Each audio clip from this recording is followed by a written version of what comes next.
যারা বিশ্বের ইতিহাসগুলো একটু পড়ে দেখেছেন, ওয়ার্ল্ড হিস্ট্রি, তারা বুঝতে পারবেন যে বিশ্বে যখনই কোনো পরাশক্তি আত্মপ্রকাশ করেছে তখনই একটা বড় যুদ্ধের প্রয়োজন হয়েছিল। যেমন প্রথম বিশ্বযুদ্ধ, ওই সময় সারা বিশ্বে দাপটের সাথে কয়েকটা কান্ট্রি রুল করতো, তার নাম জার্মানি, একটা হচ্ছে ব্রিটেন এবং রাশিয়া চেষ্টা করেছে। তাদের পরে যখন অটোম্যানদেরকে পরাজিত করা হয়েছে তখন নতুন শক্তি হিসেবে আত্মপ্রকাশ করেছে ইউনাইটেড স্টেট। তার আগ পর্যন্ত কিন্তু মানুষ তাকে খুব একটা চিনত না। বিশ্বের পরিবর্তনের জন্য একটা বড় যুদ্ধের প্রয়োজন হয়। তো সিরিয়ার অবস্থা যখন খারাপ ছিল, আমরা মনে করছিলাম যে হয়তোবা নতুন কোন রুলিং স্টেট পৃথিবীতে আসবে, তো তখন হয়নি, আলহামদুলিল্লাহ। এখন এই ইস্যুটাকে কেন্দ্র করে মনে হচ্ছে বিশ্বে আরো একটা নতুন চালিকা শক্তি স্টেট আসতে পারে। সেটা কে, আমরা একটু অনুমান করব আজকে। কেন অনুমান করব? কারণ তাদের সাথে মুসলিমদের ভবিষ্যৎ জড়িত আছে, তাদের সাথে মুসলিমদের ভবিষ্যৎ জড়িত আছে। এবার আপনাকে আমি একটা দ্বিতীয় ইস্যুর দিকে নিয়ে আস। সারা ওয়ার্ল্ডে দ্বিতীয় একটা ইস্যু চলছে এখন, সেটা হলো কোরআন পুড়িয়ে দেওয়া ইস্যু। কি ইস্যু? কারা পুড়িয়ে দিচ্ছে? আমরা মুসলিমরা কি কখনো অন্য কারো ধর্মগ্রন্থ পুড়িয়ে দিয়েছে? আমরা বরং এই কথা বলি যে কোন মুসলিম ততক্ষণ পর্যন্ত মুসলিম হতে পারবে না যতক্ষণ পর্যন্ত সে ঈসা আলাইহিস সালামকে নবী বলে স্বীকার না করছে। আমাদের চাইতে নবী ঈসা আলাইহিস সালামকে কেউ বেশি সম্মান করে? আমরা বলছি কেউ মুমিনই হতে পারবে না, মুসলিম হতে পারবে না যদি সে ঈসা আলাইহিস সালামকে আল্লাহর নবী বলে স্বীকার না করে। এখন তার অনুসারী দাবিদাররা তাহলে কেন কোরআন পড়িয়ে দিচ্ছে? উত্তর, কোরআনুল কারীম তাদের বিকৃত ধর্মচর্চা এবং সারা বিশ্বব্যাপী তাদের জুলুম নির্যাতনের বিরুদ্ধে কথা বলছে বলেই তারা কোরআনের বিরুদ্ধে ক্ষোভ ঝাড়ছে এখন। যেমন তাদের মধ্যে জেনাটা হালাল, যে যার সাথে ইচ্ছা জেনা করতে পারে, আর আল্লাহ পাক কোরআনে বলছেন জেনার ধার কাছেও যেও না। তাদের কাছে সুদটা হালাল, সুদটা ওদের কাছে বৈধ এবং সুদ দিয়ে তারা চলে, অন্য রক্ত চুষে খায়। সুদের ফলাফলটা অনেকটা ঢাকা শহরের মতো। কিসের মতো? একটা অংশ দেখবেন দিন দিন রিচ হচ্ছে, দিন দিন রিচ থেকে রিচার হচ্ছে একটা অংশ, আর একটা অংশ দিন দিন পভার্টি এবং ডিস্ট্রিবিউশনের মধ্যে যাচ্ছে। প্রত্যেকটা বড় বড় শহরের এই চিত্র। সুদের মধ্য দিয়ে সারা বিশ্বের একটা অংশের মানুষ দিন দিন ধনী হয়েছে। সবার ক্ষতি হয়নি, কিন্তু ধনীরা আরো ধনী হয়েছে, আর গরিবরা দিন দিন তাদের অর্থ সম্পদের মান হারিয়েছে, তাদের অধিকার হারিয়েছে, তাদের জীবনযাত্রার মান কমে গেছে, পভার্টি এবং ডিস্ট্রিবিউশনের মধ্যে চলে গেছে দরিদ্ররা। তারা এক কথায় বলতে পারি দাসত্বের শৃঙ্খলে আবদ্ধ হয়েছে, অর্থনৈতিক দাসত্বের শৃঙ্খলে আবদ্ধ হয়েছে। এটা ব্যক্তি থেকে শুরু করে সমাজ, কোন কোন ক্ষেত্রে রাষ্ট্র পর্যন্ত দাস হয়ে গেছে। আপনারা কি শ্রীলঙ্কার কথা জানেন? দেশটা যে দেউলিয়া হয়ে গিয়েছিল, কেন হয়ে গেছে? মূল কারণটা কি? দুইটা কারণ বল। কয়টা কারণ? অনেকে তিনটা চারটা কারণ বলেন।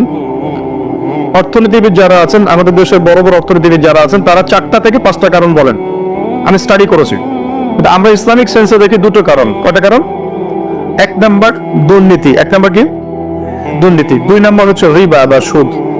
ব্যাস, যথেষ্ট। বাকি যেগুলো অপরিকল্পিত প্রজেক্ট ইত্যাদি ইত্যাদি, এগুলো অত মেজর কারণ নয়, এগুলোকে সামাল দেওয়া যেত। মূল কারণ দুটো, একটা হচ্ছে করাপশন বা দুর্নীতি, একটা হচ্ছে রিবা বা সুদ। আপনারা কি জানেন এই উপমহাদেশের মধ্যে আরো একটা কান্ট্রি ঠিক শ্রীলঙ্কার মতো পরিণতি বরণ করতে যাচ্ছে? নো, বাংলাদেশ না, এক্স্যাক্টলি পাকিস্তান। অথচ তারা এই তো আমাদের মহান মুক্তিযুদ্ধে কত নির্মম ভাবে আমাদের ভাইদেরকে হত্যা করেছিল না? হত্যা করেছিল না? এটা কি ন্যায় ছিল না অন্যায় ছিল? আচ্ছা, কি উদ্দেশ্য ছিল ওদের?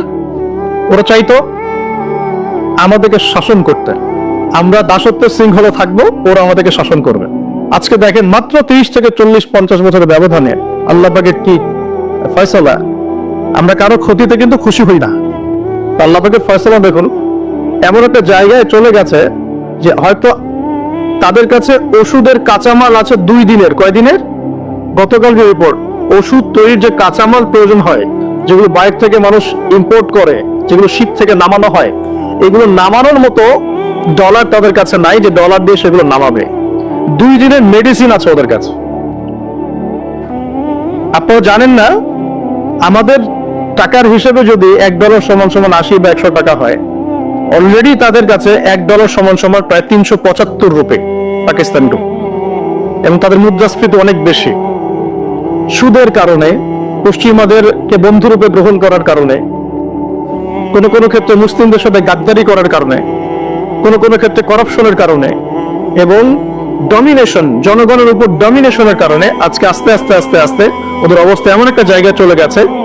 আল্লাহ না করুক, আমরা তো কারোর জন্য বদদোয়া করবো না, আল্লাহ না করুক, দেখা যাবে হয়তো 1 মাস রমজান মাসের মধ্যে দেখবেন দেউলিয়া হয়ে বসে আছে। এমন হতে পারে। কেন হচ্ছে বিষয়গুলো? কারণ রিবা। মূল কারণটা কি? রিবা এবং দুর্নীতি। মূল কারণটা কি? দুর্নীতি এবং রিবা। একটা কথা বলি, দুর্নীতিতে কিন্তু আমরাও কম না, অন্তত এদিকে কিন্তু আমরাও কম না। একটা সময় ছিল যখন আমরা 1 নাম্বার ছিলাম, মনে আছে? এটা ছিল 2005 সালের কথা। কত সাল? 2005 সাল। এখন কত? 2023। এখন আমাদের অবস্থা মাশাআল্লাহ আগের চেয়ে কিছুটা ভালো হয়েছে। এখন আমরা যে কারেন্ট অ্যাফেয়ার্স, যারা তোমরা পড়াশোনা করো, বিসিএস কোচিং করছেন, আপনারা জানবেন এখন আমরা কত নাম্বার? 13 নাম্বার। কত নাম্বার? 13 নাম্বার। কিছুটা তো উন্নতি হয়েছে। 1 নাম্বার কে জানেন দুর্নীতিতে? কোন কান্ট্রি? সুদান, দক্ষিণ সুদান। কোন কান্ট্রি? দক্ষিণ সুদান কি মুসলিম কান্ট্রি না মুসলিম কান্ট্রি? মুসলিমরা টপে কেন? দুর্নীতির সাথে মুসলিমদের কোনো সম্পর্ক থাকার কথা কি? তাহলে আমরা টপে কেন? 1 নম্বরে কেন? দক্ষিণ সুদান 1 নম্বরে কেন? ওরা কি মুসলিম না? তাহলে শুধু লা ইলাহা ইল্লাল্লাহ মুখে বললেই মুসলিম হওয়া যায় না, যতক্ষণ পর্যন্ত না মানুষ কোরআন এবং সুন্নাহকে আমল করে দেখাচ্ছে। আপনারা কি জানেন সবচেয়ে কম দুর্নীতিপূর্ণ কান্ট্রি কোনটা? জানি? ডেনমার্ক। হ্যাঁ, তো কে বলেছেন? ডেনমার্ক। তার সাথে আরেকটা কান্ট্রি আছে, তার নাম হচ্ছে নিউজিল্যান্ড। কোন কান্ট্রি? এই দুটো কান্ট্রির কোনটাই কি মুসলিম কান্ট্রি? তারা কি লা ইলাহা ইল্লাল্লাহ বিশ্বাস করে? তাদের সংবিধানে কোরআন আছে, তাদের আমলের মধ্যে রাসূলের সুন্নাত আছে, তারপরেও তারা দুর্নীতি মুক্ত হলো কিভাবে? তার মানে ওই শিক্ষাটুকু তারা ঠিকই কোরআন সুন্নাহ মোতাবেক আমল করেছে, শুধু মুখে লা ইলাহা ইল্লাল্লাহ হয়তো পড়ে নাই। তাহলে আমি এতটুকু বোঝাতে যাচ্ছি, তারা কেন কোরআনকে বিরোধিতা করছে, কেন কোরআনকে পুড়িয়ে দেওয়ার চেষ্টা করছে? কারণ কোরআন এইসব অন্যায়ের বিরুদ্ধে কথা বলছে। এক, কোরআন সমকামিতার বিরুদ্ধে কথা বলছে। কোরআন সমকামিতার বিরুদ্ধে কথা বলছে, আর তাদের কাছে সমকামিতা হচ্ছে বাক স্বাধীনতা। একটা ছেলে চাইলে একটা ছেলেকে বিয়ে করতে পারে, একটা মেয়ে চাইলে একটা মেয়েকে বিয়ে করতে পারে। বলে নাউজুবিল্লাহ। আসলে বিয়ে তো ওখানে প্রয়োজন নাই, ওখানে প্রয়োজন সেক্সের। কিসের প্রয়োজন? সেক্সুয়াল সম্পর্ক। বিয়ের কোনো প্রয়োজন নাই। তারা ওখানে অবাধ এভাবে বিকৃত যৌন চর্চা করে, যেটা কোরআন সরাসরি হারাম করেছে। বরং কোরআন বলছে এমন পাপের কারণে কওমে লূতকে যে শাস্তি দেয়া হয়েছে, এই শাস্তি মহাবিশ্বে কাউকে দেয়া হয়নি। বলে নাউজুবিল্লাহ। কওমে লূতের নাম তো শুনেছেন? লূত আলাইহিস সালামের কওম। এই কওমটাকে যখন আল্লাহ পাক ধ্বংস করেন, তখন মাটিটাকে উপরে উঠিয়েছিলেন, জমিনটাকে উপরে উঠিয়েছেন, উঠিয়ে আকাশ থেকে পাথর বর্ষণ করেছেন। বর্ষণ করার পরে আল্লাহ পাক উল্টা দিকে জমিনটাকে ধসিয়ে দিয়েছেন। এভাবে আল্লাহ রাব্বুল আলামিন কোন কওমকে এর আগে ধ্বংস করেন নাই। তাহলে কোন কওমকে আল্লাহ পাক সবচেয়ে বড় শাস্তি দিয়েছেন? বলেন? কওমে লূত। তো এই কওমে লূতের যে এই আপনার শাস্তি, এই শাস্তিটা কি তারা পাওয়ার যোগ্যতা অর্জন করেছে কি করে নাই? করেছে না করে নাই? এজন্যই হয়তোবা শেষ জামানায় একটা হাদিস এসেছে, 10টা বড় বড় আলামত আছে শেষ জামানার। তার মধ্যে একটা হচ্ছে বিশাল একটা ভূমিকম্প হবে, একটা পৃথিবীর পূর্ব দিকে, একটা হচ্ছে পশ্চিম দিকে, আর একটা হচ্ছে পৃথিবীর মাঝখানে। আল্লাহ রাব্বুল আলামিন হয়তো ওই শাস্তি আবার পুনরাবৃত্তি ঘটাবেন। ওরা কেন কোরআনকে পুড়িয়ে দেন? কারণ কোরআন এই সমকামিতার বিরুদ্ধে কথা বলছে, কোরআন এই সুদের বিরুদ্ধে কথা বলছে, কোরআন জিনার বিরুদ্ধে কথা বলছে, কোরআন এসব করাপশনের এগেইনস্টে কথা বলছে। এবং কোরআন বলছে যাররা পরিমাণ জুলুম যদি কেউ কারো উপর করে, তারও শাস্তি তাকে ভোগ করতে হবে। একজন মানুষ বা একটা জাতি যদি অন্য কোনো জাতির উপর সামান্য জুলুমও করে, সেই শাস্তি আল্লাহ পাক তাকে ভোগ করাবেন কি করাবেন না? এবং সারা বিশ্বের দিকে তাকিয়ে দেখেন যে সারা বিশ্বের প্রত্যেকটা সেক্টরে তাদের জুলুম চলছে কি চলছে না? চলছে কিনা? এই কারণেই তারা কোরআনের বিরুদ্ধে এত ক্ষোভ। তো এই বিষয়টা কি সারা বিশ্বে এখন হাইলাইটেড ইস্যু না? সারা বিশ্বে এই বিষয়টা নিয়ে খুব কথাবার্তা হচ্ছে না? এটাকে আমরা বলি ব্লাসফেমি, অর্থাৎ ধর্ম এবং ধর্মগুণ থেকে অবমাননা করা। কিন্তু চিন্তা করবেন না, আল্লাহ রাব্বুল আলামিন নিজে এই কোরআন হেফাজতের দায়িত্ব নিয়েছেন। আল্লাহ পাক সূরা হিজরে বলেছেন, ইন্না নাহনু নাযালনা যিকরা ওয়া ইন্না লাহু লাহাফিজুন, নিশ্চয়ই আমি এই কোরআন নাযিল করেছি, এই কোরআন হেফাজত করার দায়িত্ব কার? আল্লাহ। এখানে আমি আপনাকে আরেকটা পয়েন্ট দেখিয়ে সামনের দিকে যাও। এবার ওই দিক থেকে চেহারাটাকে আমাদের দিকে ফিরিয়ে নিয়ে আসো, মুসলিমদের দিকে তাকান। মুসলিমদের মধ্যে কত পার্সেন্ট মানুষ এখন 5 ওয়াক্ত নামাজ পড়ে? কত পার্সেন্ট মানুষ বিশুদ্ধ করে কোরআন তেলাওয়াত করতে জানে? মুসলিম পরিবারগুলোর মধ্যে কত পার্সেন্ট পরিবারে ইসলামিক পর্দা চালু আছে?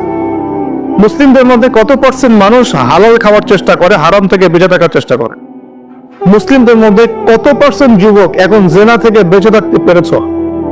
মুসলিমদের মধ্যে কত পার্সেন্ট যুবক 5 ওয়াক্ত নামাজ পড়, ইসলামের বেসিক জ্ঞানগুলো জানো, কোরআন তেলাওয়াত করা, হাদিস পড়তে শেখা, হাদিসের চর্চা করা, কোরআনের তাফসীর পড়া, অনুবাদ পড়া? মুসলিমরা এই বেসিক কাজগুলো কত পার্সেন্ট মানুষ করছে? এদিকে আমাদেরকে বেশি ফোকাস করতে হবে। একটা অমুসলিম সমাজ কোরআনের উপর আক্রমণ করছে, পুড়িয়ে ফেলছে, এটা বেশি কষ্টদায়ক নাকি একটা মুসলিম পরিবারে জন্মগ্রহণ করেও এই বিগত 30-40 বছরে কোরআন পড়তে না শেখাটা বেশি লজ্জার? কোনটা? এবার বলেন, একটু চেহারাটা আমাদের দিকে ফেরা নিন, আয়নার সামনে দাঁড়াই। অমুসলিম, সে কোরআন সম্পর্কে কিছু জানে না এবং কোরআন তাদের চলমান জাহিলিয়াতের বিরুদ্ধে কথা বলছে, রাগে কোরআন পুড়িয়ে দিয়েছে। বুঝলাম কাজটা খুবই খারাপ, জঘন্য কাজ এবং নিন্দনীয়, ব্লাসফেমি। এটা সারা বিশ্বে একটা মানবতা বিরোধী অপরাধ। এই কাজটা অপরাধ কিনা? আচ্ছা, এখন মুসলিমদের দিকে তাকিয়ে দেখুন। আমি এখন মুসলিম পরিবারে জন্ম নিয়েছি, 20-30-40 বছর আমি কাটিয়ে দিলাম মুসলিম পরিবারে। জন্ম নেওয়ার পরেও, মুসলিম পরিবেশে থাকার পরেও, কোরআন সুন্নাহর বয়ান শোনার পরেও, জুমার নামাজ পড়ার পরেও, ঈদের নামাজ পড়ার পরেও, রমজানের রোজা রাখার পরেও, আলেম ওলামাদেরকে পেয়েও আমি যে কোরআন তেলাওয়াত করতে জানি না, এখন আমাকে কি করা উচিত? উত্তর দেন। এখন আমার কি করা উচিত? কে বড় অপরাধ করেছে? কে বড় অপরাধ করেছে? আমি মুসলিম পরিবারে জন্মগ্রহণ করেও কোরআন পড়তে জানি না, আমি কি বেশি বড় অপরাধী? নাকি যে ব্যক্তি কখনো কোরআন চেনেই না, জানেই না, যে কোরআনকে অবমাননা করছে, কে বড় অপরাধী? কোরআন যে পুড়িয়ে দিয়েছে জানেন, আল্লাহ রাব্বুল আলামিন সূরা ফুরকানের মধ্যে বলেছেন যে আল্লাহর রাসূল সাল্লাল্লাহু আলাইহি ওয়াসাল্লাম আমার উম্মত, মানে আমাদের উম্মতে মুহাম্মাদের বিরুদ্ধে আল্লাহর কাছে অভিযোগ পেশ করবে। কার বিরুদ্ধে? এই যে উম্মতে মুহাম্মাদের বিরুদ্ধে আমাদের নবী মুহাম্মদ সাল্লাল্লাহু আলাইহি ওয়াসাল্লাম একটা অভিযোগ পেশ করবে। আল্লাহ পাক তাকে বলবেন, হে মুহাম্মদ সাল্লাল্লাহু আলাইহি ওয়াসাল্লাম, তোমার উম্মতের কি হয়েছিল, কেন বিভ্রান্ত হলো? নবী সাল্লাল্লাহু আলাইহি ওয়াসাল্লাম তখন বলবেন যে ইন্না কওমি ইত্তাখাযু হাযাল কুরআনা মাহজুরা। পড়ে দেখেন সূরা ফুরকানে আমাদের নবীজি বলবেন, হে আল্লাহ, আমার উম্মত এই কোরআনকে, যা তুমি আমার প্রতি নাজিল করেছো, এই কোরআনকে অবজ্ঞা করে পরিত্যাগ করেছিল, এই কারণে তারা আজকে পথভ্রষ্ট হয়েছে। এবং নবী সাল্লাল্লাহু আলাইহি ওয়াসাল্লাম আল্লাহর কাছে আক্ষেপ করবেন, অভিযোগ পেশ করবেন যে আমার উম্মতকে আমি কোরআন দিয়ে এসেছিলাম, কিন্তু তারা সেই কোরআন চর্চা করে নাই, পড়ে নাই, কোরআনের হক আদায় করে নাই, এই কারণে তারা আজকে পথভ্রষ্ট হয়েছে। তাহলে আমাদের নবীজি আমাদের বিরুদ্ধে আল্লাহর কাছে ক্ষোভ ছাড়বেন না? তো প্রথম যে শিক্ষাটা আজকে নেওয়া উচিত সেটা হলো, বিশ্বে যা যা ঘটছে এই সব বিষয়গুলোর সাথে আমাদের শেষ জামানো সম্পৃক্ত, এবং প্রত্যেকটা বিষয়ের গভীরে যাওয়ার জ্ঞান আমাদের অর্জন করা উচিত এবং দৃষ্টিভঙ্গি প্রশস্ত করা উচিত। খেদর আলাইহিস সালামের অন্তর্দৃষ্টি অর্জন করা উচিত। পাশাপাশি কোরআন কেন্দ্রিক জীবনটা গড়া উচিত। আমরা কি নিয়াত করতে পারি যে আগামী রমজান আসার আগেই আমরা সবাই পবিত্র কোরআন তেলাওয়াত করা শিখবো ইনশাআল্লাহ? এখানে কি এমন কোন ব্যক্তি আছেন যিনি পবিত্র কোরআন বিশুদ্ধ করে তেলাওয়াত করতে জানেন না? এমন কেউ আছেন? লজ্জার কিছু নাই। আছেন কি কেউ? থাকতে পারেন। আবার এমন কি কেউ আছেন যে কোরআন তেলাওয়াত করেন কিন্তু আপনার সন্দেহ হয় যে আমি কতটুকু শুদ্ধ পড়ছি, কতটুকু ভুল? এমন কি কেউ আছেন? আছেন। আবার এমনও কি কেউ আছেন যে কোরআন কখনোই আলিফ বা তাসা পড়ে দেখেন নাই? কেউ আছেন? আছেন কি? হয়তো বা আছেন। আরেকটা কথা বলি, এমন কি কেউ আছেন যে কোরআন পড়তে জানেন, মুখস্থও করেছেন মাশাআল্লাহ কিছু দূর, কিন্তু কোরআনের অর্থ বোঝেন না, এমন কেউ আছেন? আচ্ছা, তাদের জন্য আমি জাস্ট একটা সুসংবাদ দেব। ইনশাআল্লাহ তাআলা আল্লাহ পাক যদি সবকিছু ঠিকঠাক রাখেন, রমজানের 30টা দিন অনলাইনে আমি 1 থেকে 2 ঘন্টা করে ক্লাস নেব ইনশাআল্লাহ। এবং এই 2 ঘন্টায় দুটো জিনিস শেখানো হবে। এক, যারা পবিত্র কোরআন একদমই তেলাওয়াত করতে পারে না, উইদিন 1 মান্থ তারা কোরআন তেলাওয়াত করা শিখবে ইনশাআল্লাহ। আমি শেখাবো ইনশাআল্লাহ আপনাদেরকে। শিখবেন ইনশাআল্লাহ? একটা কোর্স। সেকেন্ডটা হচ্ছে যারা কোরআন তেলাওয়াত করতে জানেন, কোরআন তেলাওয়াত করতে জানেন কিন্তু কোরআনের অর্থটা বোঝেন না, ইনশাআল্লাহ 1 মাসে তো খুব বেশি কিছু শেখানো যাবে না, কিন্তু 1 মাসের মধ্যে ইনশাআল্লাহ তাআলা আমি আপনাদেরকে এমন একটা কোর্স করাবো ইনশাআল্লাহ 30 দিন কমপক্ষে কোরআনের 40% অর্থ করতে পারবেন ইনশাআল্লাহ।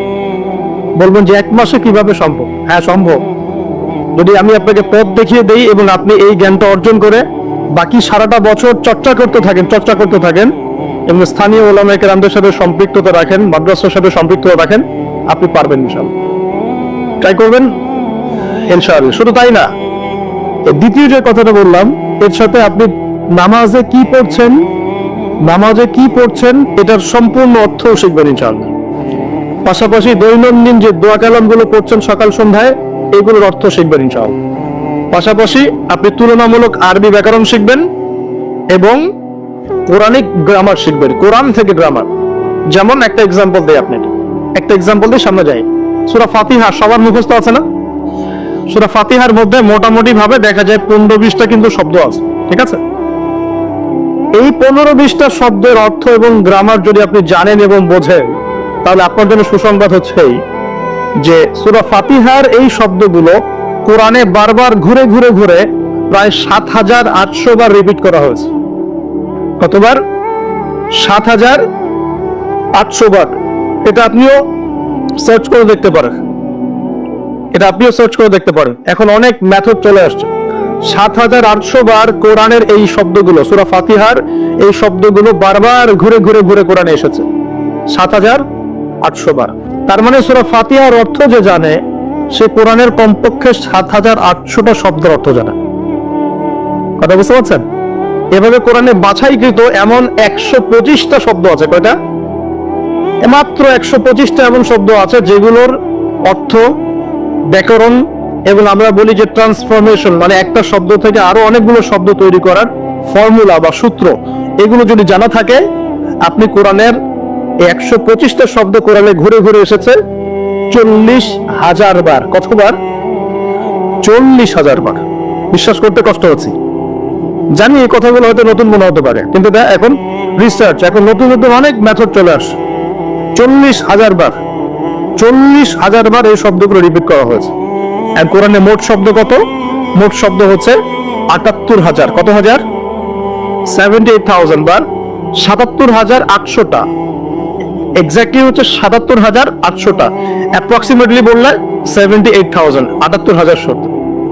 এগুলোকে আবার আপনি 3 ভাগে ভাগ করে ফেলতে পারবেন। একগুলো হবে নাউনস, যেগুলো আমরা নাউন বলি, যা দ্বারা করে নাম বোঝায়, যেটা আমরা বিশেষ্য পদ বলি, যেমন আল্লাহ একটা নাউন, ইব্রাহিম একটা নাউন, ইসম, আরবিতে আমরা বলি কি? ইসম। জিবরিল, মিকাল, ইসমাইল, ইসহাক, ঠিক আছে, মুহাম্মদ, এগুলো সব নাউনস। এরকম একগুলো শব্দ পাবেন। এগুলো কি বোঝার কিছু আছে না মুখস্থ? এগুলো তো আপনি সহজেই অর্থকালী মুখস্থ করতে পারবেন। দ্বিতীয় ক্যাটাগরিতে আছে ফিইল বা ক্রিয়া, যেটা আমরা বলি ভার্বস, যা দ্বারা কোনো কাজ করা বা হওয়া বোঝায়, যেটাকে আমরা বাংলাতে 3 ভাগে ভাগ করি, প্রেজেন্ট, বর্তমান, অতীত আর ভবিষ্যৎ। আবার ইংরেজিতে প্রেজেন্ট, পাস্ট, ফিউচারে ভাগ করি, কিন্তু আরবিতে মাত্র 2 ভাগে ভাগ করা হয়। কয় ভাগে?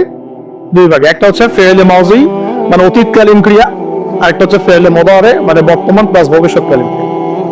এটা ট্রান্সফরমেশন, মানে একটা করে প্রচুর শব্দ তৈরি করতে পারবেন। একটা ওয়ার্ড থেকে আপনি আস্তে আস্তে দেখবেন অনেকগুলো ওয়ার্ড তৈরি করতে পারবেন। এই ট্রান্সফরমেশনটা যদি শিখতে পারেন, আপনি কোরআনের একটা বড় অংশ শিখে ফেলবেন, কারণ কোরআনে অনেক শব্দ এই ক্রিয়াপদে আসছে। এই যে না'বুদু, নাস্তাঈন, এই যে আমরা পড়ছি না, লা আ'বুদু মা তা'বুদুন, এগুলো সবই ফেল। আরেকটা ক্যাটাগরিজ আছে, এর নাম হরফ, মানে অব্যয়। আমরা বলি না প্রিপোজিশন, প্রোনাউন্স বলি না, প্রোনাউন্স, প্রিপোজিশন, কনজাংশন, এগুলো বলি না, যেটা আমরা বলি অব্যয় পদ, যেটাকে আমরা আরবিতে হরফ বলি। অর্থাৎ ওয়ার্ডস, দুটো ওয়ার্ডস এর মধ্যে কানেকশন করে অথবা দুটো সেন্টেন্সের মধ্যে কানেকশন করে, এর সংযোজন বিয়োজন করে, এগুলোকে হরফ বলে। এগুলো কোরআনে অনেকগুলো। আমি আপনাকে 4টা হরফ বলতেছি। একটা হচ্ছে মিন, একটা কি মিন। আমরা বলি না আউযু বিল্লাহি মিনাশ শাইতানির রাজিম, মিন, মিন মানে হতে বা থেকে।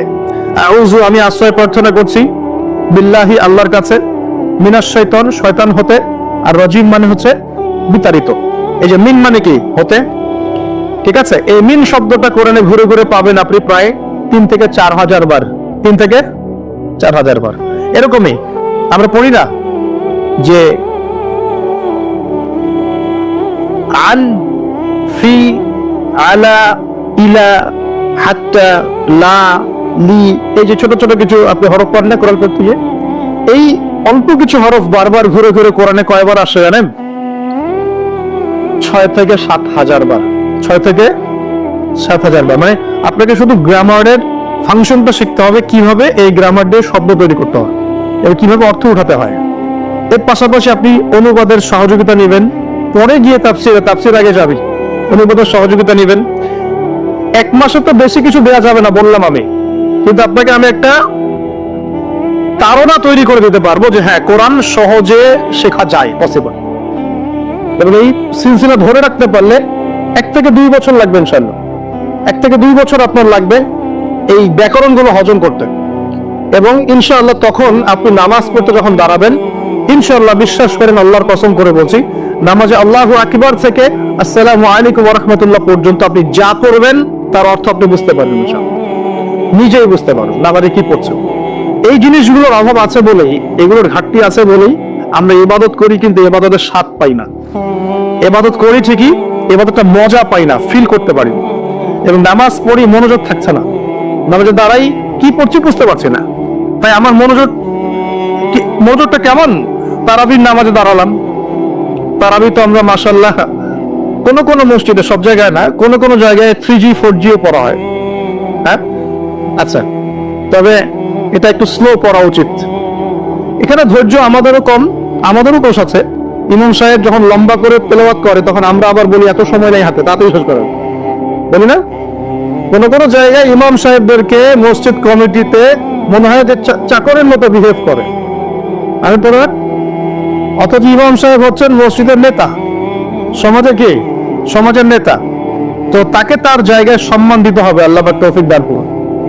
তো আমরাই কিন্তু দোষী, আমরা ফোর্স করি তাড়াতাড়ি শেষ করেন, হাতে সময় কম, মার্কেটে যাওয়া লাগবে, ওয়াইফ অপেক্ষা করতেছে, ঈদের শপিং করতে হবে, তাই না?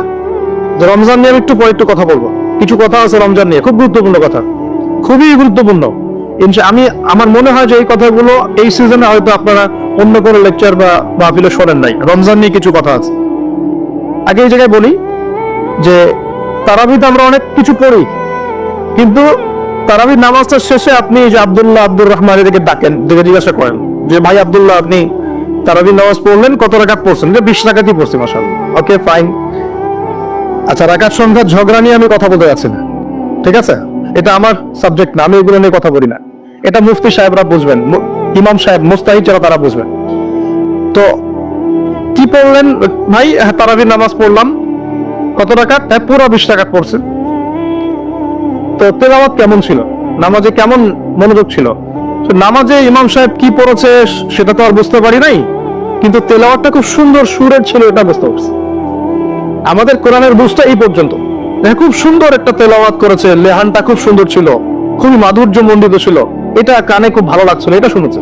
তো ওই আয়াতগুলোতে কি বলেছেন আল্লাহ পাক, আপনি কি হেদায়েত পেয়েছেন?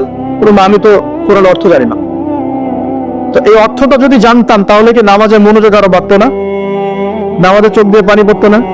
একটু মক্কা মদিনার দিকে তাকিয়ে দেখবেন, তারাবির সময় এমনিতে নামাজে যখন নামাজ পড়ে ইমাম সাহেব দুকরে কেঁদে ওঠেন না? কেন করেন? কারণ তারা কোরআন তেলাওয়াত করে অর্থটাকে অ্যাবজর্ব করতে পারেন, অটোমেটিক্যালি আপনি নামাজটাকে, কোরআনকে ফিল করতে পারবেন। তাহলে আমরা যে 30 বছর নামাজ পড়লাম, একটা দিনও তো চোখ দিয়ে পানি বের হলো না। আমরা যে 40 বছর নামাজ পড়লাম, খালি উঠলাম বসলাম, একটা দিনও তো সেজদায় আল্লাহকে পেলাম না, ফিল হলো না যে হ্যাঁ আল্লাহ আমার হয়ে গেছেন, আমি আল্লাহকে পেয়েছি। তো এগুলোর কারণ হচ্ছে, যে জায়গা থেকে এখানে আসলাম, এর অন্যতম কারণ হচ্ছে কোরআন এবং নামাজে যা করছি এগুলো অর্থটা না বোঝা। তো অর্থটা বোঝার প্রয়োজন নাই। রমজান মাসে নিয়াত করেন, যারা কোরআন একদমই তেলাওয়াত করতে পারেন না, কোরআন তেলাওয়াত করা শিখবেন ইনশাআল্লাহ। উইদিন এ উইক, এক সপ্তাহের মধ্যেই একটা পোস্ট চলে যাবে ইনশাআল্লাহ অনলাইন। এবং যারা আগ্রহী থাকবেন তারা এখানে আমার সাথে নাম্বার দিয়ে দেওয়া হবে, অফিসিয়াল, যোগাযোগ করে ভর্তি হয়ে যাবে ইনশাআল্লাহ তাআলা। আল্লাহ রাব্বুল আলামিন, আমি বিশ্বাস করি 1 মাসের মধ্যে বাংলাদেশের 1 কোটি মানুষকে কোরআন শেখানো সম্ভব। সম্ভব না? সম্ভব। আর আমার স্বপ্ন, এই স্বপ্নটা আল্লাহ পাক আমাকে বাস্তবায়ন করার তৌফিক দেখ, দোয়া করি।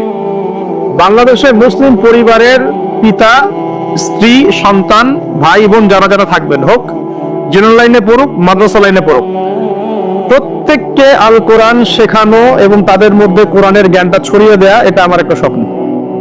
বাংলাদেশের 16 কোটি মানুষ কোরআন তেলাওয়াত করতে জানবে ইনশাআল্লাহ। এটা সম্ভব না? 16 কোটি মানুষের ভোটার আইডি কার্ড আছে? নাই? নাই?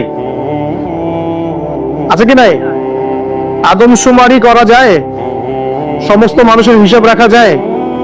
সমস্ত মানুষের এনআইডি কার্ড করা যায়? সমস্ত মানুষকে একটা নিয়মের আওতায় আনা যায়? সমস্ত মানুষের ফিঙ্গারপ্রিন্ট নেওয়া যায়? যায় না? সমস্ত মানুষকে ক্লাস 5 পর্যন্ত পড়ানোর প্রাথমিক শিক্ষা নিশ্চিত করা যায়? সমস্ত মানুষকে কি মার্কসও পড়ানো যায়? যায়? সমস্ত মানুষকে কোরআনও শেখানো যাবে ইনশাআল্লাহ। যাবে না ইনশাআল্লাহ? আল্লাহ পাক তৌফিক দান করুন। এবং বাংলাদেশের প্রত্যেকটা জেলায়, বাংলাদেশের প্রত্যেকটা বড় বড় জেলায়, যেটা আমাদের বিভাগীয় জেলা বলে, এই জেলাগুলোতে একটা করে এমন প্রতিষ্ঠান থাকতে হবে যে প্রতিষ্ঠানে একদম প্লে থেকে মাস্টার্স পর্যন্ত একদম এই পুরো সিলেবাসের মধ্যে চলমান জেনারেল সিলেবাসের সাথে ইসলামিক নীতি নৈতিকতা এবং কোরআন সুন্নাহর জ্ঞানকে একত্রিত করে ইনশাআল্লাহ একটা কনস্ট্রাকটিভ সিলেবাসে পড়াশোনা করাতে হবে ইনশাআল্লাহ। করা যাবে? প্রত্যেকটা জেলায় একটা করে এমন যদি মার্কাজ থাকে, দেখবে সমাজের হালত চেঞ্জ হয়ে গেছে ইনশাআল্লাহ। নাকি আমরা সবাই এখন উল্টা পাল্টা মতবাদ গুলি পড়াশোনা করব? হ্যাঁ, আমাদের সন্তানদেরকে কি আপনি আস্তিক বানাতে চান না নাস্তিক বানাতে চান? আমাদের সন্তানদেরকে কি আপনি আল্লাহওয়ালা বানাতে চান, আল্লাহ থেকে দূরে সরাতে চান? আর উদ্যোগ গ্রহণ করতে হবে। একমুখী শিক্ষা এই যুগে যথেষ্ট নয়। আপনি জেনারেল লাইনে পড়াশোনা করছেন, করেন, কিন্তু এই জেনারেল লাইনের জ্ঞানটাই এই যুগে যথেষ্ট নয় চলার জন্য। আপনাকে ইসলামিক জ্ঞানের প্রয়োজন আছে। আবার একই সাথে আপনি শুধুমাত্র ইসলামিক জ্ঞান নিয়ে পড়ে আছেন, জেনারেল উপকারী জ্ঞানগুলো নিচ্ছেন না, তাহলে আপনি কোরআন সুন্নাহকে হাতে নিয়ে ওদেরকে চ্যালেঞ্জ করতে পারবেন না। ওদেরকে চ্যালেঞ্জ করতে হলে এই জ্ঞানগুলোকে সমন্বয় করে আপনাকে সিলেবাস লঞ্চ করতে হবে। এটার জন্য খুব বেশি খাটনির প্রয়োজন নাই। খুব যে চেঞ্জ করতে হবে সবকিছু এমন না, জাস্ট এই দুটোকে একটু সমন্বয় করতে হবে। এই সমন্বয় করার জ্ঞান কিন্তু শুধু আমার আছে, আপনাদের নাই এমন নয়। এই জ্ঞান অনেকেরই আছে। শিক্ষা নিয়ে যারা ভাবেন তারা অনেকেই এটা করতে ক্যাপেবল, তারা পারবেন। একটু যদি চেষ্টা করেন পারবেন। এই চেষ্টাটা এখন একটা বড় চ্যালেঞ্জ। জ্ঞানের ক্ষেত্রে এই বিপ্লবটা ঘটনা এখন একটা বড় চ্যালেঞ্জ আমাদের ফিউচারের জন্য। যদি এখন আমরা এই জিনিসগুলো করতে ব্যর্থ হই, আগামী 20-30 বছর পর দেখবেন, আল্লাহ না করুক, এমন প্রজন্ম চলে আসবে যে বলবে যে আল্লাহ কি, আমি তো চিনি না। নাউজুবিল্লাহ। আমরা কি এটা চাই? আর শুধু আমরা যারা মাদ্রাসা মসজিদের সাথে সম্পৃক্ত, আমরাই কি ইসলাম নিয়ে চলবো, না এই জেনারেল ভাইরাও চলবে? জেনারেল লাইনের ভাইরা, ব্যবসায়ী, চাকরিজীবী, প্রশাসন, এরা কি সংখ্যায় কম? তার সংখ্যায় বেশি। তাদের মধ্যে ইসলাম ঢোকাতে হবে না? আল্লাহ পাক তৌফিক এনায়েত করুন। রমজানে কোরআন শিক্ষা চলবে ইনশাআল্লাহ। এবং প্রত্যেক জেলায় জেলায় একটা করে আদর্শ দ্বীনি প্রতিষ্ঠান গড়ে উঠবে ইনশাআল্লাহ তাআলা। এবং বড় বড় জেলাগুলোতে চেষ্টা করা হবে জেনারেল ভাইদের জন্য মাদ্রাসা গড়ে তোলা। এটা মাদ্রাসা ফর জেনারেল স্টুডেন্টস। এখানে জেনারেল ভাইরা পড়াশোনা করবে ইসলামিক পড়াশোনা, কারণ তাদের মধ্যে জেনারেল পড়াশোনা আগে থেকেই আছে। এখন পার্ট টাইম তারা এভাবে শিখে 2 বছর, 4 বছর, 5 বছরের মধ্যে ইসলামিক বেসিক জ্ঞান অর্জন করবে ইনশাআল্লাহ। তখন এদেরকে দিয়ে আপনি দেশের বড় জনশক্তি তৈরি করতে পারবেন। এরপর কিছু কাল তারা বেশ ভালোই ছিল, হঠাৎ করে তারা সীমা লঙ্ঘন শুরু করলো, সীমা লঙ্ঘন যখনই করেছে আল্লাহ রাব্বুল আলামিন তাদেরকে পরাশক্তিদেরকে দিয়ে আক্রান্ত করে সেখান থেকে বের করে দিয়েছে। সবচেয়ে বড় বড় দুটো ঘটনা ঘটেছে, একটা রোমানদের দ্বারা, রোমানরা এসে ওদেরকে ওখান থেকে বহিষ্কার করে দিয়েছে, আরেকটা যে বুখত নাসর তার দ্বারা পরবর্তীতে তিনি তাদেরকে এখান থেকে সীমা লঙ্ঘনের কারণে বের করে দাসত্ব শৃঙ্খলা আবদ্ধ করে ব্যাবিলনে নিয়ে আসেন, যে জায়গাটার নাম হচ্ছে ইস্পাহান। ইরাক ইরানের যে পুরো কন্টিনেন্ট, এখানে ইস্পাহান নামে একটা জায়গা আছে, এখানে ইয়াহুদিয়া নামে একটা শহরও আছে, ইয়াহুদিয়া। তো এখানে তারা চলে আসে। আমি বোঝাতে চাচ্ছি, দেখেন তারা জেরুজালেমে প্রবেশ করলো, কিছুদিন থাকলো, যখনই তারা সীমা লঙ্ঘন করলো আল্লাহ পাক বের করে দিলেন বড় বড় দুইবার। আর দুইবার যে তারা সীমা লঙ্ঘন করবে এটা কিন্তু সূরা বনী ইসরাঈলের মধ্যে আছে, লা তুফসিদুন্না ফিল আরদি মাররাতাইন, তোমরা অবশ্যই এই জমিনের মধ্যে মানে হোলি ল্যান্ডে সীমা লঙ্ঘন করবা দুইবার। দুইবারের আমি আপনাকে হিস্ট্রিটা বললাম, আরো ডিটেইলস করে নেবেন। এবার যখন দ্বিতীয়বার সীমা লঙ্ঘন করার পর তাদেরকে এই ব্যাবিলনে নিয়ে আসা হয়েছে, ইরাক ইরান ইস্পাহানে কন্টিনেন্টে, তারা এখন আবার দাস। বনী ইসরাঈলের দাসত্ব থেকে ওই জেরুজালেমের রাজত্ব, সেখান থেকে আবার দাস, এবার ব্যাবিলনে দাস। বলা হয়, ডক্টর রাগিব সার্জেন হিস্ট্রি কিতাবে এনেছেন যে এখানে আসার পরে তাওরাত লিখার যে ব্যাপারটা এটা স্টার্ট করেছে তারা। 400-500 বছর পর তাওরাত এইভাবে লেখা হয়েছে কাগজে কলম, তার আগ পর্যন্ত কাগজে কলমে লিখতে পারেনি তা। আর কতটা বিকৃত এখানে সাধন হতে পারে এটা ভাবেন এখন তাও। তো যাই হোক, একটা বিষয়ে ওরা খুব ভালো করে মানে ইয়াকিন রাখতো যে আমাদের একজন মাসিহ আসবেন, আমাদের একজন ত্রাণকর্তা আসবে, যে ত্রাণকর্তা আসলে পরে আমরা আবার সেই হোলি ল্যান্ডকে ফিরে পাবো। এটা ওদের তাওরাতের এখনকার যে ভার্সন গুলো আছে এখানেও আছে, এখনকার তাওরাতের যে ভার্সন গুলো আছে ওখানেও এই কথাটা আছে যে ওদের একজন মাসিহ আসলে পরে তারা ওই হোলি ল্যান্ড ফিরে পাবে এবং সেখান থেকে তারা পুরো বিশ্বকে রুল করবে। একটা কথা বলা হয়নি যে এই দুইবার তাদেরকে বের করে দেওয়ার আগে দাউদ আলাইহিস সালাম কিন্তু ওই হোলি ল্যান্ড থেকে, জেরুজালেম থেকে এই পুরো ওয়ার্ল্ডকে রুল করেছে। এবং দাউদ আলাইহিস সালামের পরে তার সন্তান সুলাইমান আলাইহিস সালাম তিনিও কিন্তু এই জেরুজালেম থেকেই পুরো বিশ্বকে নেতৃত্ব দিয়েছেন। এবং তার শাসন ক্ষমতা ছিল অসাধারণ, অনন্য, এমন যে মুহূর্তে চোখের পলকের মধ্যে একটা রাজ্যের সিংহাসনকে তুলে নিয়ে আসতে পারে। একবার সাবার রানী বিলকিসের ঘটনা আছে, কি করেছে, সূর্যকে সেজদা করে হুদহুদ পাখি খবর দিল। তো সুলাইমান আলাইহিস সালাম বলছেন যে কে আছো জিনদের মধ্যে, কে আছো ওই রানীর সিংহাসন তুলে নিয়ে আসতে পারবে? একজন বলছে যে আমাকে এতটুকু সময় দেন, আপনি বসবেন উঠবেন, এইটুকু সময়ের মধ্যে আমি নিয়ে চলে আসবো। আরেকজন যার কাছে কিতাবের জ্ঞান ছিল সে বলছে যে বসা ওঠা লাগবে না, আপনি চোখের পলক ফেলতে যতক্ষণ সময় লাগে এতটুকু সময়ের মধ্যে আমি তুলে নিয়ে আসবো সেই সিংহাসন। চিন্তা করতে পারেন কি পরিমাণ সুপার পাওয়ার ছিলেন সুলাইমান আলাইহিস সালাম। আপনি কি ভাবতে পারলেন?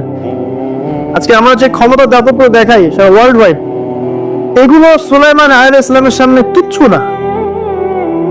জিন জাতি তার অনুকূলে, জিন জাতিকে তিনি কাজ করাতে পারেন, পাখির ভাষা বোঝেন, পিঁপড়ার ভাষা বোঝেন, হ্যাঁ আংটি আছে তার, সিংহাসন মুহূর্তের মধ্যে এখান থেকে ফ্লাই করে বিশ্বের এক প্রান্তে আবার এক প্রান্তে। এইরকম সুপার পাওয়ার ছিল সুলাইমান আলাইহিস সালাম। এবং বনু ইসরাঈল ওই সময় তাদেরকে দেখেন আবার কি ভাগ্যের নির্মম পরিহাস, জুলুম করার কারণে, আল্লাহ পাকের সাথে সীমা লঙ্ঘন করার কারণে সুলাইমান আলাইহিস সালামের পরবর্তীতে আবার ফাসাদ সৃষ্টি করার কারণে এই যে আবার দাসত্ব শৃঙ্খলা আবদ্ধ হয়ে ব্যাবিলনে আসতে পারে, বসে আবার ব্যাবিলনে আসতে পারে। তাহলে চেইনটা মিলান, মিশরের দাসত্ব থেকে জেরুজালেমের রাজত্ব, সেখান থেকে পুরো ওয়ার্ল্ডের সুপার পাওয়ার, আবার সীমালঙ্ঘন, আবার আসলো কোথায়? ব্যাবিলন।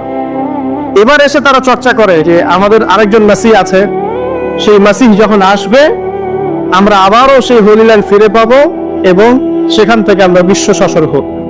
এই স্বপ্নের কথা, এটা মানে স্বপ্ন মানে ওদের যে আকাঙ্ক্ষা, এটার কথা ওদের তাওরাতেও আছে, এখনকার যে ভার্সন সেখানেও আছে। আচ্ছা এবার আসেন, এবার আপনাদেরকে মাথার পিছনে রাখতে বলেছিলেন একটা কথা, সেটা কোনটা? ফেরাউনের মমি। এবার আমরা দেখতে পাচ্ছি যে 1897 সাল, 1897, আমরা 1897 চলে আসি এখন। 1897 এর আগে অনেক ঘটনা ঘটেছে, ওদিকে আমি মানে শর্ট টাইমে যেতে পারবো না। এই জেরুজালেম মাশাআল্লাহ উমর রাদিয়াল্লাহু আনহুর সময় বিজিত হয়েছে, উনি নিয়েছেন। তারপরে আবু উবাইদা ইবনে জাররাহ তিনি প্রবেশ করেছেন। পরবর্তীতে মুসলিম যে খিলাফাগুলো চলেছে এই সময়গুলোতেও জেরুজালেম হাতে এসেছে, হাত থেকে চলে গেছে। অনেক ঘটনা ঘটেছে। সালাউদ্দিন আইয়ুবী রাহিমাহুল্লাহ তিনি আবার জয় করেছেন। হ্যাঁ, তারপরে নুরুদ্দিন আমরা জঙ্গি বলে আসলে ওটা জিনকি, ওনারা করেছেন। এভাবে অনেকেই করেছে, পালা বদল হয়েছে, ক্রুসেড হয়েছে, ওরা একবার দখল করেছে, আবার আমরা অ্যাচিভ করেছি, অনেক ঘটনা ঘটেছে। বাট এই জায়গাটা খেয়াল করে 1897 সালে ফেরাউনের মমিটা আবিষ্কার হয়ে গেল 1897। আল্লাহ পাক কি জন্য এটাকে রেখেছিলেন? লিতাকুনা লিমান খালফাকা আয়া, যাতে তোমার পরবর্তীতে যারা আসবে তাদের জন্য তুমি নিদর্শন হও। 1907 সালে এটা এনশিওর করা হলো যে এই মমিটা সেই ফেরাউনেরই, যার নাম রেমেসিস II মনেপ্তা, যার নাম হচ্ছে রেমেসিস II মনেপ্তা। এটা সবাই হিসেব কিতাব করে দেখলেন, গবেষণা করে দেখলেন। ওকে, যারা গবেষণা করেছেন তারা মুসলিম হয়ে গেছেন মাশাআল্লাহ। এই সময় থেকেই সারা ওয়ার্ল্ডের মধ্যে আবার একটা মুভমেন্টও শুরু হয়ে যায়।